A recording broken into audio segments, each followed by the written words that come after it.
история, ако не знаят. И 6 Б знаят. Сега ние по-големите от 6 Б ще ви представим много малка част от децата, които са изчезнали, както казахте, втория клас искате да научите за изчезнали деца от еврейски произход. В България нашия народ, нашите политици, църквата по това време са успели да запазят евреите, еврейските семейства и еврейските деца. Но за жалост, много голяма част от евреите, които са живели в другите европейски страни, не са били спасени. Много деца, милиони деца са изчезнали. Ние сега ще представим една много малка част, от които вие всеки ще си избере детенце, на което ще напише писмо.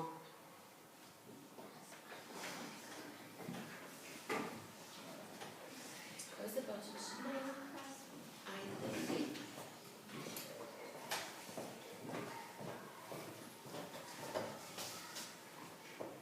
Колко прекрасно, че никой не трябва да чака и момент, за да промени света към Бога. И коя е Ане Франк?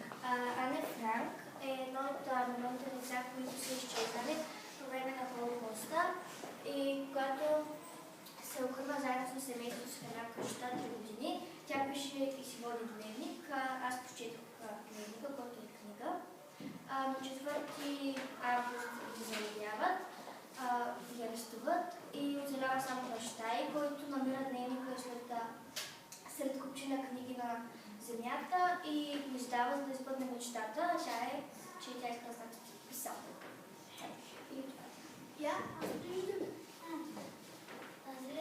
Това е Ане Франк, деца. Вие сте я виждали тази снимка. Ето я и книгата показва. Обърнете се да видите към Тихомир. Тихомир, стани, ако обичаш, за да я видят децата. Това е книгата, която всеки участвал активно ще получи за награда.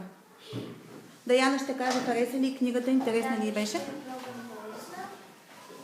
В момента половината глас четат книгата и вие ще четете, само че малко по-късно. Те четат, защото след един месец имат срок.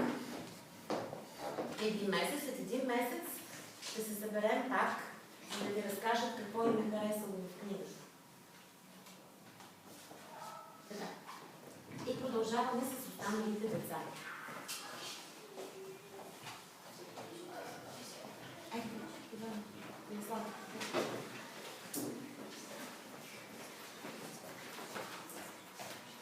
Това е Бруно Мейер, роден в Германия през 1928 година или през 1929.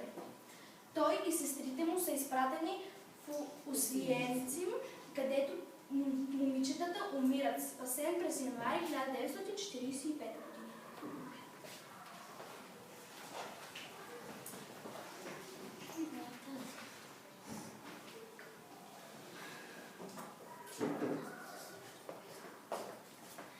Това е Чеслава Квока, родена на 15 август 1928 година и умира на 12 март 1943 година. Тя е полско дете, което умира в Освиенцим на 14 години. Тя е една от хилядите полски деца, жертви на германците и по време на Втората световна война.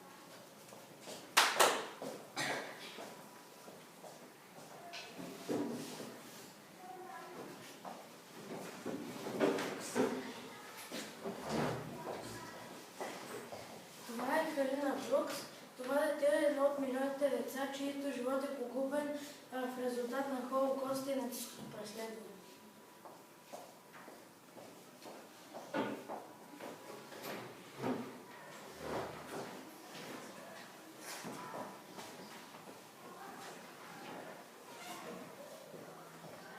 Това е Мария Милевска. Това дете е едно от милионите деца, чието живот е погубен в резултат на Холокоста и нацистското преследване.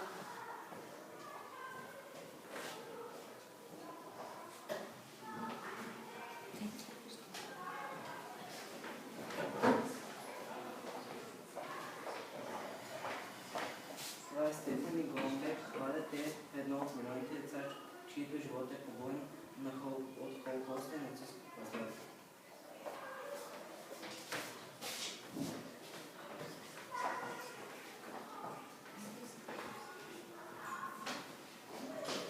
Айде, Иван.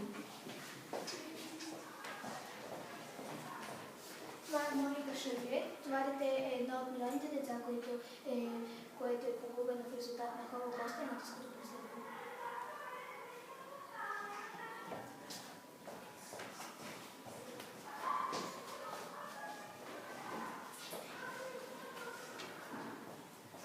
Това е Синаида Грусман. Това дете е едно от милионите деца, чието живот е погубен в резултат на Холокоста и нацистското преследване.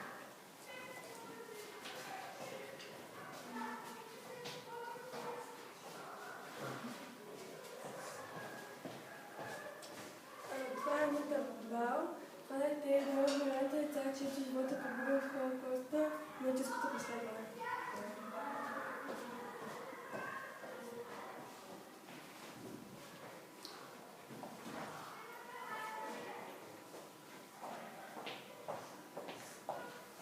Това е Адолф Братер, възрастта му е на 15 години.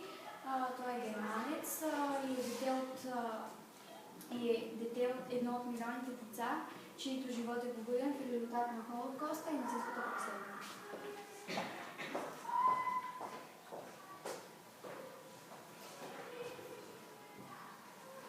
Айде.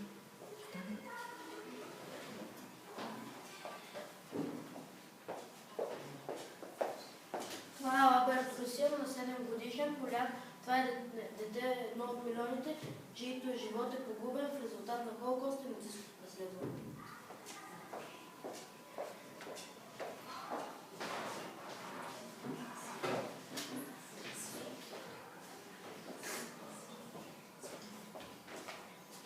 Това е Джон Свинг.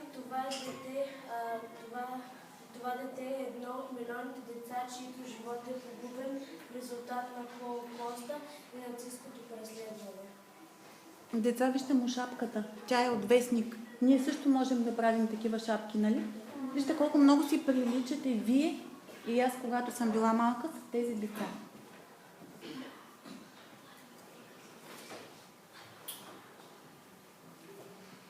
Айде, Рая. Стави го.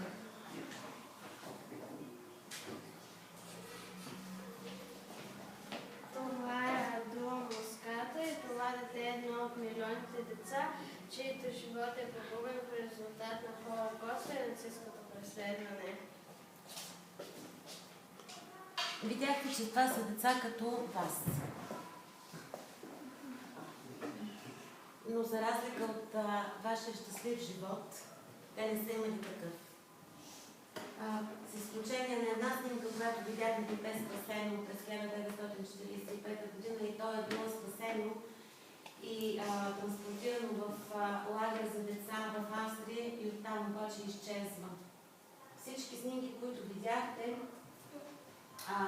са качени в интернет и все още за тях не се знае нищо. Качени са в интернет, направен е специален сайт, ако някой ги разпознае, да се обади. Но за сега никой... Те са просто изчезнали. И виждате, че това са децата на едно бебе, имаше децата на 10-12 години. Вие втори клас на колко години сте? 8, 6 класа малко по-големи от нас. Това са деца. Това са дори деца като вас. Но пак казвам, за разлика от вас, те не са имали шанса да живеят само защото са били евреи. Днес ситуацията се повтаря същата с сега втори клас. Не знам доколко вкъщи се говори за темата за бежанците. Ние в Левски, нашия град, нямаме хора дошли от Сирия и от други държави, където в момента има война. Но тези семейства, които са пристигнали тук, също децата ни са решени от работа да играят, да ходят училище, да пътуват. Те са лишени от елементарни неща, даже и от храна понякога са лишени. И на вас пада отговорността да промените този